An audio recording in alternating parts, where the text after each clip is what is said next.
महिला डॉक्टरनं suicide note लिहित आत्महत्या केली आहे। 4 वेळा अत्याचार करण्यात आला असं आत्महत्येपूर्वी हातावर लिहित या डॉक्टर महिलेनं आत्महत्या केली। पीएसआय गोपाल बदने आणि पोलीस प्रशांत बनकर यांच्यावर या डॉक्टर महिलेनं आरोप केलेत।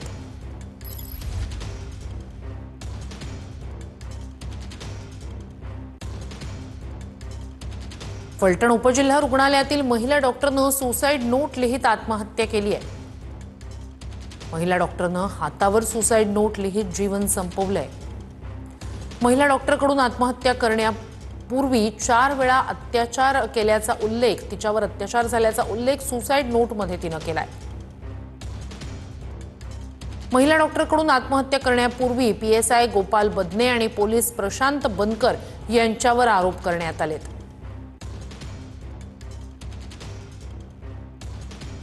न सांगता तिनं हॉटेलमध्ये जाऊन ड्युटी संपल्यानंतर काही न सांगता नोटिंग न लिहिता त्या हॉटेलला जाऊन आत्महत्या केली। आणि तिनं मधून असं सांगायचे आम्हाला की मला पोस्टमार्टम करताना रिपोर्ट बदलून द्या वगैरे असा त्रास होतो अधिकाऱ्यांचा, आणि मला जर तसा त्रास झाला तर मी सुसाईड करीन असं ती सांगायची अधूनमधून आम्हाला। त्याच्या अगोदर त्यांनी लेखी तक्रार दिली, लेखी तक्रार दिली होती DYSP कडे, त्याचं आणखी तिला उत्तर आलेलं नाही। तर या महिला डॉक्टरनं लेखी तक्रारही या संदर्भात केली होती अशी माहिती तिचे कुटुंबीय देत आहेत।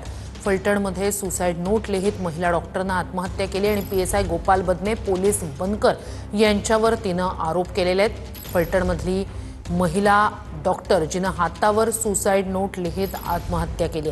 काही वेळापूर्वी या संदर्भात आम्ही शंभूराज देसाई यांच्याशी संवाद साधला होता।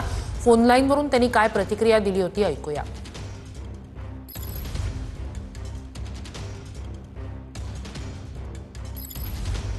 कुठलाही पुरावा तिथला नष्ट होऊ नये, ते सगळे पुरावे हातात यावेत या दृष्टीनं पहिली कारवाई, पहिलं प्राधान्य त्याला आपण या ठिकाणी दिलेलं आहे।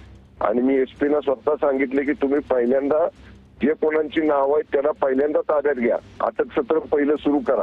त्यामुळे आता पोलीस सुद्धा त्याच कामामध्ये आहेत। त्यांना कोणी ज्याचं कोणाचं नाव आलं असेल त्याचा निश्चितपणे त्याच्यावरती गुन्हा तर दाखल आपण केलेलंच आहे, पण त्याला अटक देखील करण्याची प्रक्रिया सुरू करू। सगळे पुरावे ताब्यात घेऊ जेणेकरून म्हणजे पुराव्यामध्ये कुठं छेडछाडी होणार नाही आणि कठोर कारवाई त्या नराधमाला होईल या दृष्टीनं सगळ्या सूचना मी दिलेल्या आहेत। या संदर्भात काही वेळापूर्वी आम्ही मंत्री पंकज भोयर यांच्याशी सुद्धा संवाद साधलेला होता। त्यांनी काय प्रतिक्रिया फोन लाईनवर दिली होती ऐकूया। उपजिल्हा रुग्णालयामध्ये कार्यरत असलेल्या एका महिला डॉक्टरने आत्महत्या केल्याची घटना नुकतीच समोर आलेली आहे आणि त्यांच्या हातावर एक मजकूर देखील त्या ठिकाणी आढळून आलेला आहे। या अनुषंगानं पोलिसांना तातडीनं चौकशी करून गुन्हे दाखल करण्याच्या सूचना देखील देण्यात आलेल्या आहेत आणि चौकशी करून जे कोणी दोषी आढळतील त्यांच्यावर कठोरातली कठोर कारवाई त्या ठिकाणी करण्यात येईल।